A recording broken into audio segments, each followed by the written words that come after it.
I think the real fear for me is that the plane's going to fall out of the sky, and that I'm really going to be leaving my family behind. I think the worst thing about flying for me is the fear of not being in control, of other people not actually doing their jobs properly. I feel so nervous. I'm always watching my clock. I'm always looking out the window if I've got a window seat. I'm asking the hostesses, have we got long to go? And I just know that when I go to the airport and see people off, I'm very glad to be driving back home again. My biggest concern with flying is the entire trip, from planning it to the drive to the airport to the ticketing,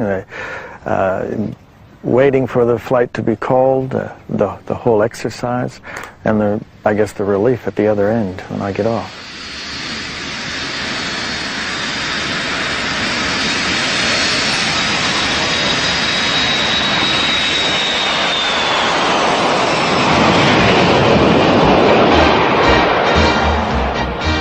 It is less than 100 years ago that man's first attempts to fly were seen merely as pursuits of eccentrics.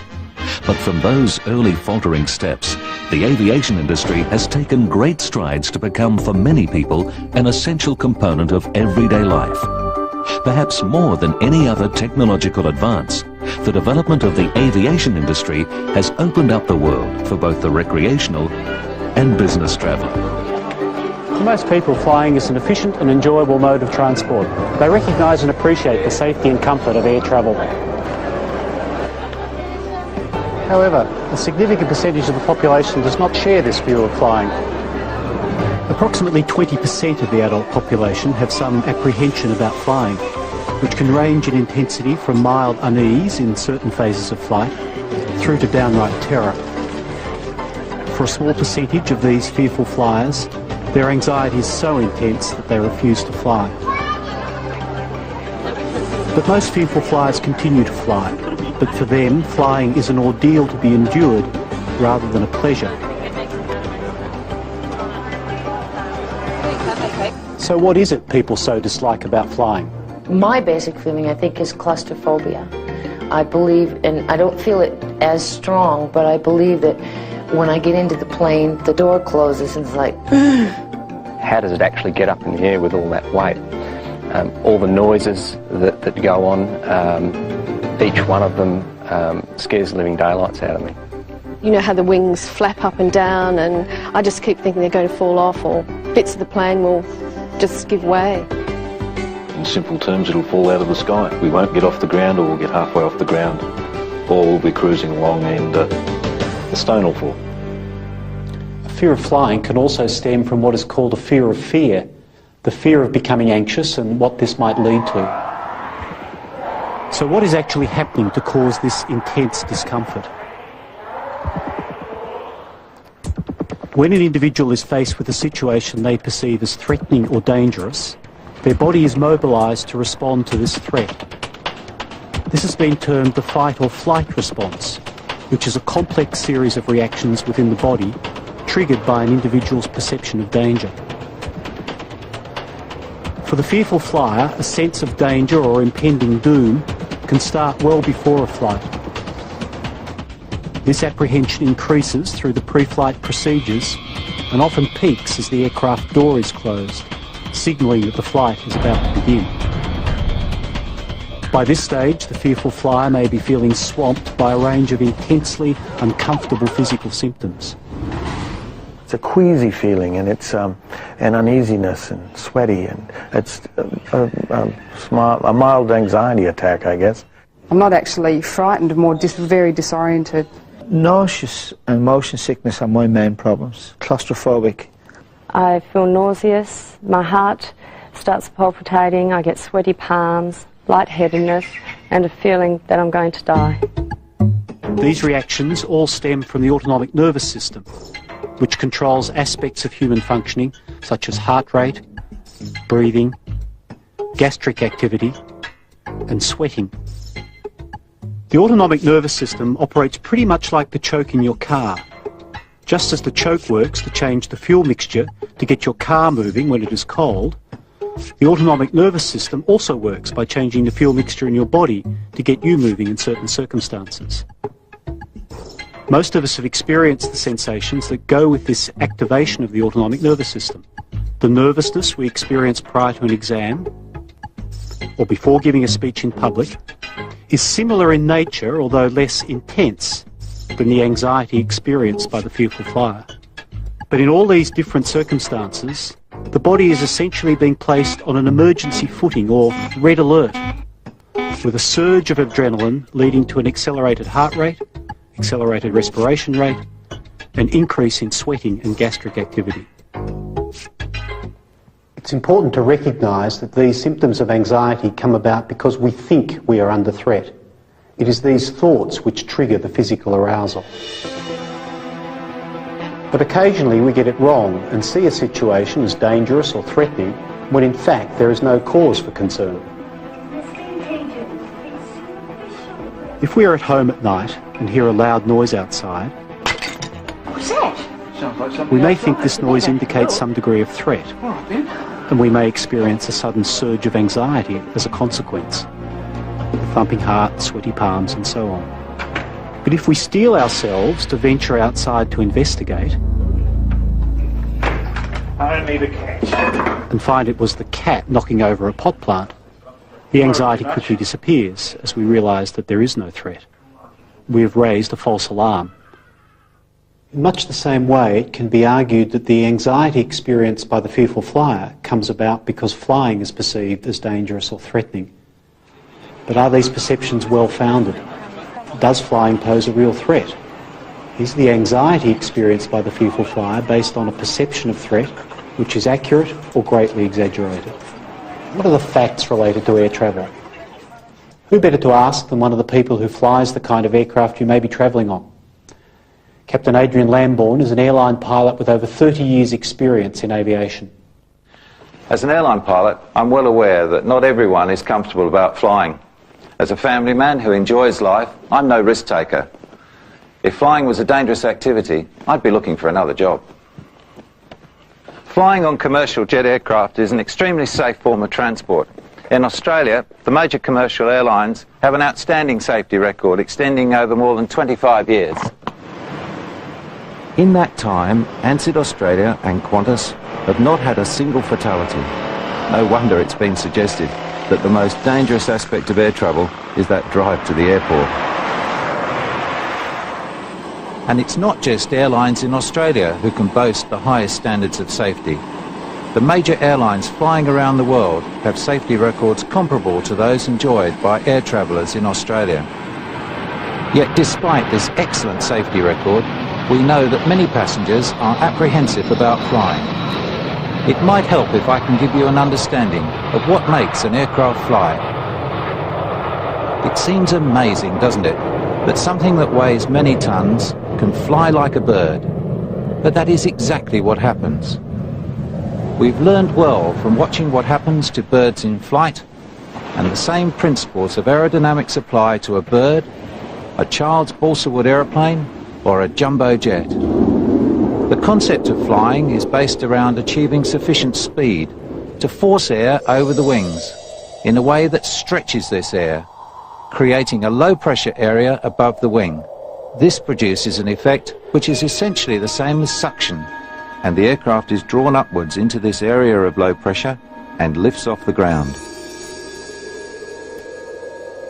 For each flight, careful calculations are made to determine the speed required to create sufficient lift to get the weight of the aircraft off the ground.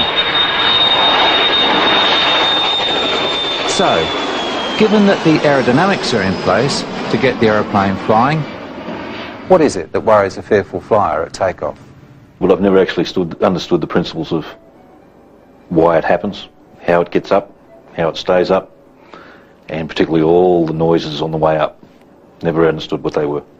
As the aeroplane is going up, what's going to stop it from coming back down?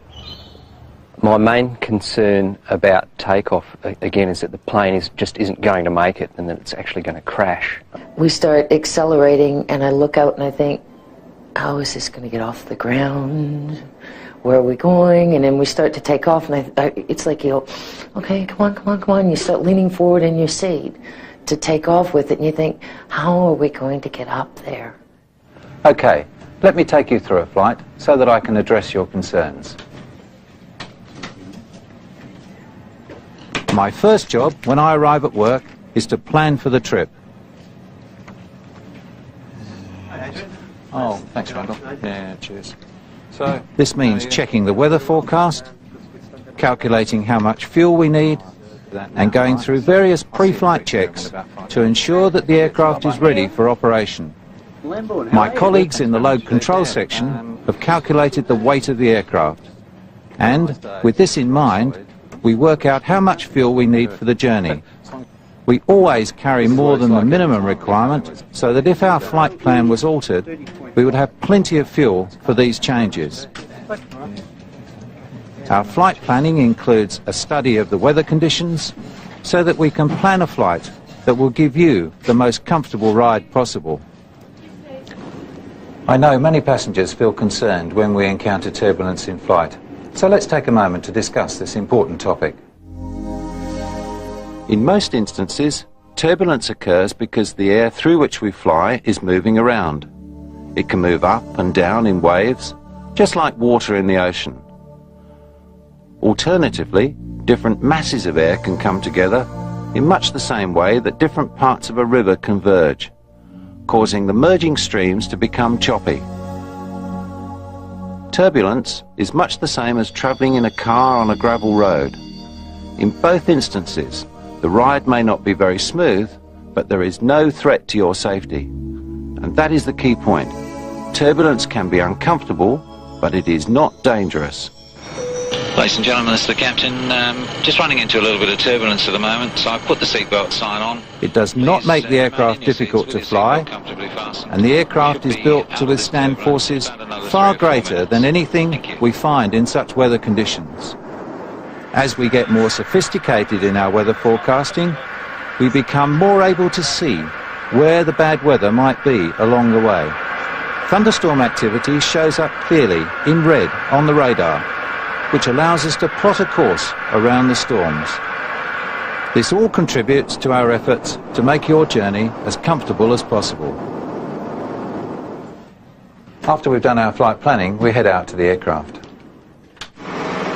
The engineers who have checked over the aircraft have signed the maintenance log to tell me that everything is in peak working order. But even so, I check carefully both outside the aircraft and when we board to be sure that everything is as it should be. Pilots everywhere do this for all types of aircraft. It's standard practice around the world. By this stage, you'll be completing your own pre-flight procedures. Your bags have been checked in and you've been issued a boarding pass. As you are directed to your seat, I'll be working with my first officer to complete a detailed pre-flight routine that ensures everything is in place for takeoff. On pressure check. Melbourne ground, good morning. Juliet X-ray. We've established contact with air traffic control, who remain in close communication with us as we prepare for takeoff. Either the traffic officer or one of the cabin crew will tell us when you're all aboard. The doors are then locked and we're pushed back from the airport terminal. When all our checks are completed, we tell air traffic control that we're ready for takeoff.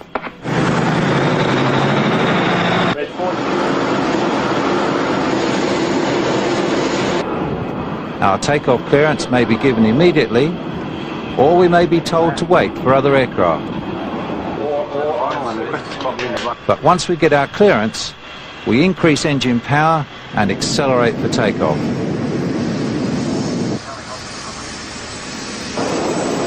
As the speed increases, we monitor the instruments until we reach our takeoff speed.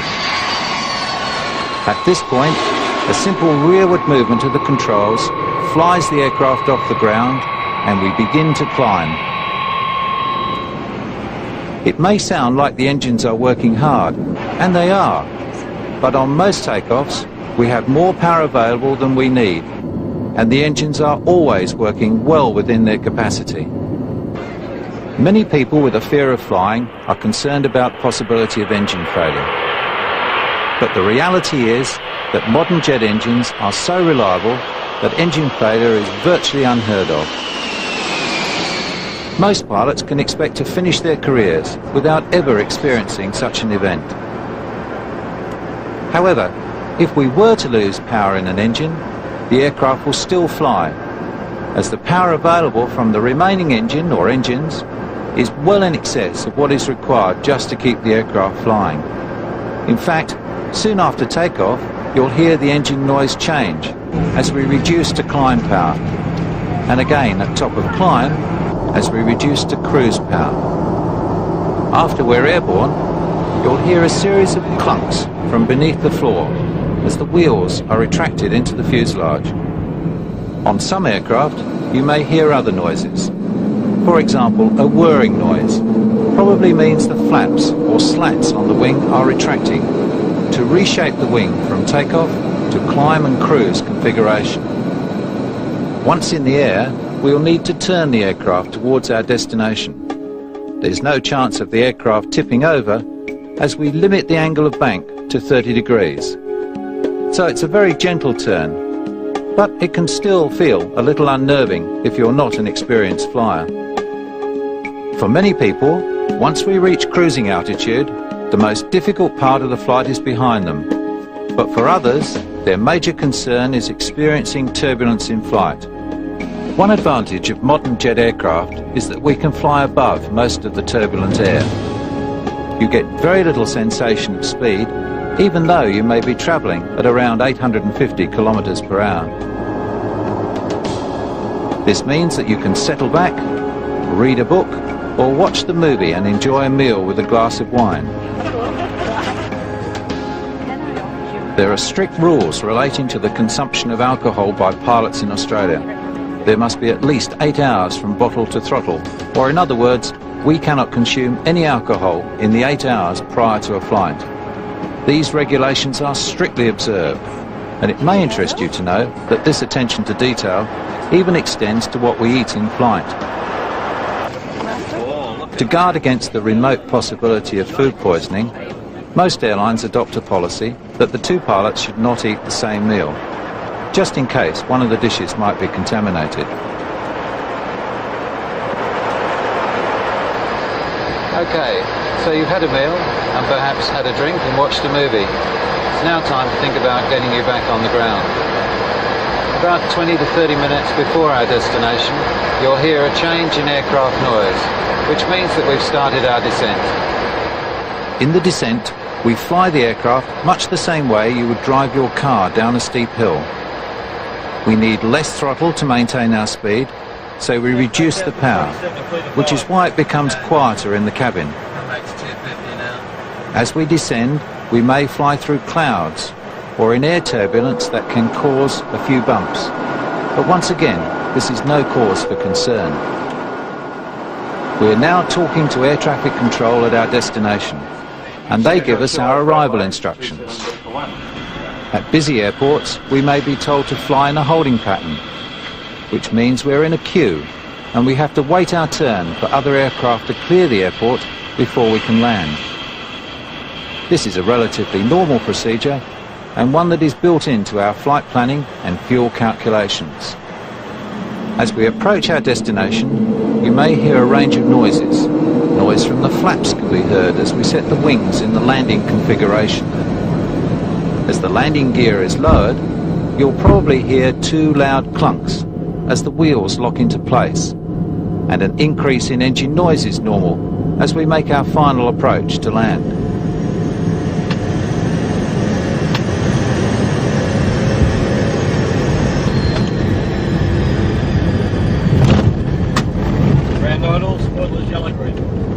And then we're down. We try to make the landing as gentle as possible, and most times it is. But aircraft vary, with some touching down very lightly, while others land with more of a thud.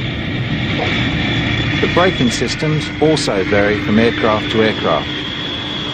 But if you hear a loud noise at this point, it's probably the engines going to reverse thrust, which very effectively slows the aircraft so that we can taxi to the terminal.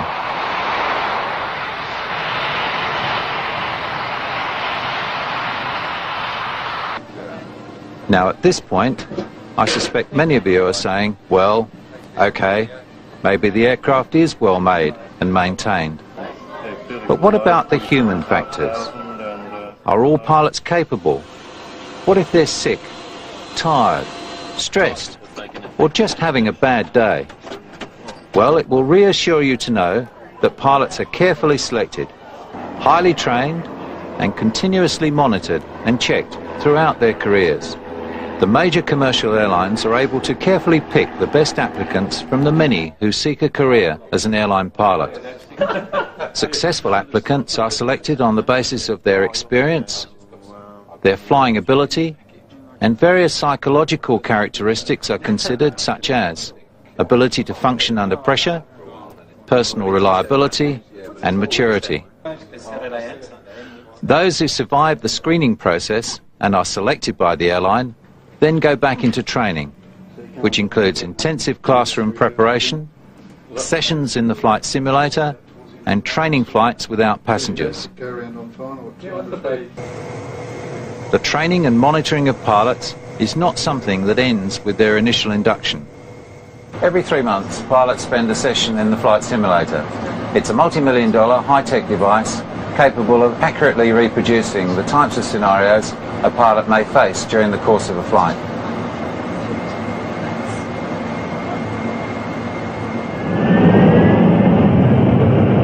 Although many of these scenarios, such as an engine failure, are extremely rare, the simulator provides an invaluable opportunity for pilots to practice what they would be required to do should that happen in flight. Charlie Zulu Alpha is climbing to 3,000, we've left 1,400.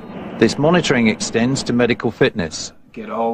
Pilots undergo a full medical examination every 12 months in the early part of their career, and then every 6 months as they get older, to make sure they remain medically fit to operate the aircraft.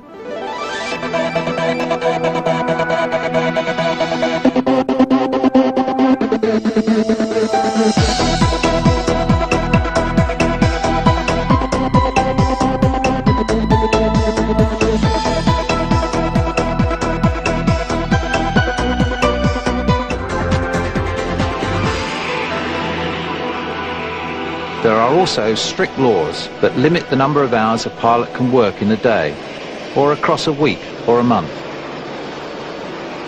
Mandatory rest periods are stipulated to ensure that a pilot's performance is not compromised by fatigue. Considerable attention is devoted to developing flight deck procedures, which ensure that the pilots work together as a team to minimize the chance of error. Flight procedures are clearly set out, and pilots follow standardized routines, with each pilot providing a check on the operation of their colleague. In addition, mechanical warnings are built into the instrumentation, in much the same way that a warning light may remain on in your car if your seatbelt remains unfastened. So, this combination of strictly established procedures and human and mechanical cross-checking works very effectively to maximise the reliability of pilot operations and decision-making. Air travel is now well established as a safe, comfortable and efficient means of transport. If I can be confident every time I step into an aircraft, then so can you. So how can you use all this information to become more at ease about flying? I'm going to outline 5 steps that you need to take to change the way you think and feel about flying. Step 1. It is critical that you recognise that your fear of flying is coming from within you. Fear of flying is not a disease or an ailment over which you have no control. It's a consequence of the beliefs that you have held about flying, which have led you to significantly overestimate the dangers associated with air travel. Your thoughts about air travel are at the core of your fear. You must be prepared to work hard to change these beliefs, as only by doing so can you fundamentally change your experience of flying. Step 2. Having acknowledged that your beliefs are at the basis of your fear, you must now identify the core beliefs about flying which give rise to this concern. What are the threats you see in flying? What do you fear is going to happen when you take a flight? What are you worried about at takeoff? What is it that worries you when the plane is flying in turbulence? Be as specific as possible. Work to identify your particular concerns about flying and then write them down. Step 3. Once you've identified and listed your beliefs about the dangers associated with flying, you need to challenge the validity of these beliefs. Are they accurate or misleading? Is there evidence to support your beliefs? Look at each of the beliefs you have listed and ask the following questions. Firstly, what is the evidence for this belief? Secondly, what is the likelihood of this feared consequence actually occurring? For example, if you've believed that turbulence is dangerous because it may lead to the aircraft breaking apart or becoming impossible to fly, then challenge these beliefs by looking at the evidence. How many planes have fallen apart in turbulence? Is it difficult to fly an aircraft in turbulence? You now know that modern aircraft are built to withstand forces far greater than those encountered in turbulence. So even the most severe turbulence poses no threat to the integrity of the aircraft. And it is not difficult to fly an aircraft in turbulence. Turbulence may be uncomfortable, but it's not dangerous. Remember, it's possible for human beings to raise false alarms in situations that are in fact not dangerous. This is almost certainly what you've been doing in developing a fear of flying. Step 4. Once you discover that your old beliefs are based on misconceptions that have led you to exaggerate the risk associated with flying, you will need to work hard to replace these old beliefs with the factually based information we have provided. For some of you, this may not be too difficult. Simply being armed with the facts will be enough to enable you to approach flying with more confidence. For others, you may have to work hard to replace your old faulty beliefs. You need to be on guard, as these old beliefs may be quite entrenched. Remember that if you find yourself feeling anxious about flying, this means you have lapsed back into your old ways of thinking. Use this as a signal to click onto the facts about flying rather than your old fallacies. Step 5. And finally, it's important that you practice and be persistent. You've had possibly many years developing your beliefs about flying. To change these beliefs from fallacy to fact can take some time, but it will happen if you persist. Don't be put off if you find your old fears re-emerging from time to time. Simply recognise this as your old habitual way of thinking about flying and work to focus your thoughts on what you now know about the exceptional safety record of air travel. So to summarise, follow the 5 steps. 1. Recognise that your fear comes from your beliefs about flying. 2. Identify your own beliefs about the dangers of flying. 3. Challenge these beliefs. Can they be supported by evidence? 4. Replace these misconceptions about flying with the facts. And 5. Practice to change your thinking from fallacy to fact. Since I completed the course, flying is really a joy. I've traveled some 30 flights, I guess, including a family holiday. It's been fantastic. I've done 6 actual flights now, and they keep getting better and better. Last December, I took off to Paris and to Prague and had the wonderful holiday. It was quite magic. Flying is actually very enjoyable now. I took a long trip just after the fear of flying class back to Europe, and that consisted of about 2 or 3 up and downs, which was no problem. And the flight generally was just great. Once I actually sat down in the plane, I was very comfortable. I didn't have any problems, I wasn't worried about the noises, I fell asleep. I was quite happy landing and taking off, it was great.